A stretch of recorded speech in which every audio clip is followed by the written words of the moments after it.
Loki's Tom Hiddleston, or Tom Hiddleston's Loki. I kind of said something about him already. What do you think? Tom Hiddleston is great as Loki. I do think that the character is getting predictable, especially on the third movie. He basically did the same thing in the first two movies, Yeah. and I would like to see him be either delightfully predictable, which means he can play all these humorous Tricks. jokes and Yeah. tricks on other people, which would be really funny Yeah, to that would me. have been awesome. Or I would like him to have some kind of development and have some kind of change of character. Yeah, like if they would have a storyline where it's just like Loki and Thor, like the whole movie just like against each other, that'd be amazing. And then that's what he was talking about earlier, right? The stakes don't have to be this like huge galactic level, but if they're big on a personal level, we can empathize with Thor and Loki. Yeah, we can. I mean, that's one of the cool things about Loki's character. They're like, his father lied to him. He was abandoned, right? He's been told that he had equal chance all his life to ascend to the throne, which was basically a lie. Yeah. I mean, who couldn't sympathize with that sort of betrayal? And here's something else about Loki, that I'm not really buying. So I really bought into the idea of Loki being a emotionally wounded, kind of jaded person from the first movie Right, that's a true. lot more than I do in the third movie. Because here's why. Right? In the first movie, he finds out all these things about his background and he makes him feel very betrayed by everyone. Right? Even his mother. Even his mother. Whom he loves dearly. So he's not going to have all those things happen and those things sort of like peter out and go away. Those things are gonna, like, that regret and that anger and that bitterness should grow and become more intense. And that's what I want to see. You see what I mean? That's what I want to see. So in this movie, it seems like there's a playful kind of Banter. rivalry between Thor and Loki, and it's like, Loki, like, weren't you the guy in the first movie who was So hurt. so emotionally crushed Yeah. and felt so betrayed?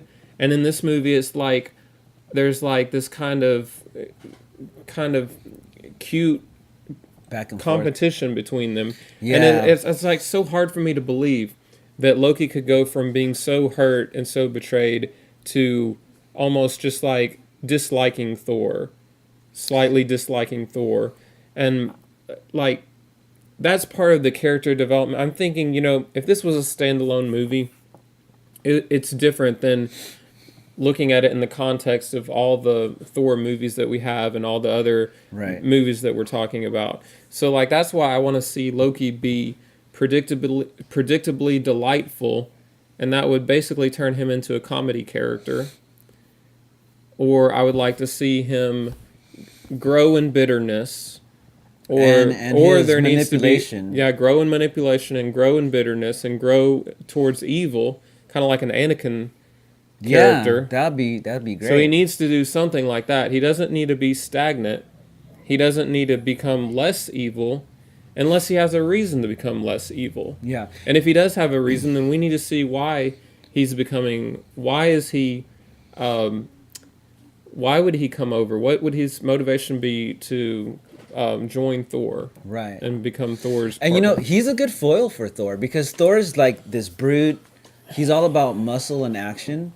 And Thor is very much an intellectual character. And it's like, this is something else that is really... I mean, that's a really good power set for a villain and a hero to have. Because they're not the same. They're not, yeah. It's not like, in the last Batman versus Superman, where they have the Doomsday character who's just this strong brute versus versus Superman. It's like, here you have Loki, who his powers, he can't match the power of Thor. Right. But he has a power set that can confound and mess with Thor. And he's not using it. And he doesn't use it, yeah. So, like, here's something else about Loki. It's just hard to take him seriously because that girl, Loki's supposed to be like some kind of a god. And that girl just defeats him so easily and ties him up. You know what I'm talking about? It's like, how can you take a villain? Like, I can't even take him as a serious villain Yeah, like why It's aren't like why aren't all the he's not Asgardians using powerful? he's not using his power, whatever that is, like to confound or whatever.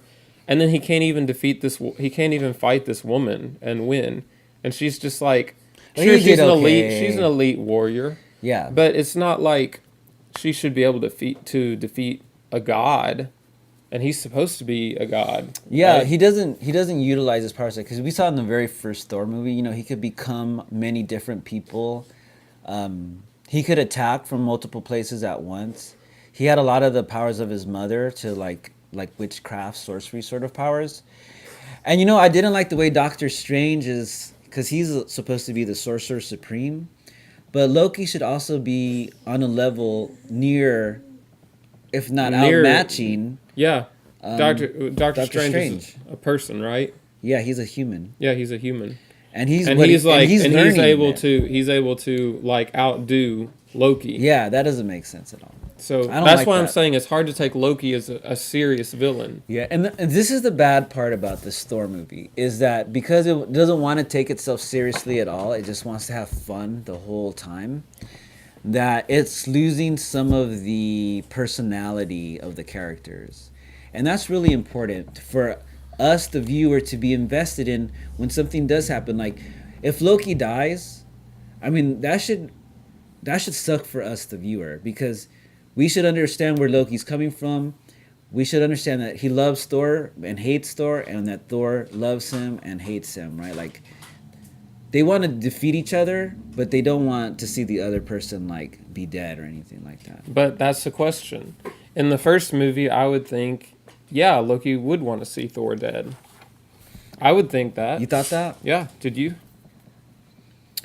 I thought Loki did want to see Thor die. It seems like he's mellowing out, like Yeah. significantly mellowing out. Yeah, And what's the motivation for that? There's- What's his there's- motivation for there's doing no that? there's no good motivation for that, and that's a watering down of the Loki character.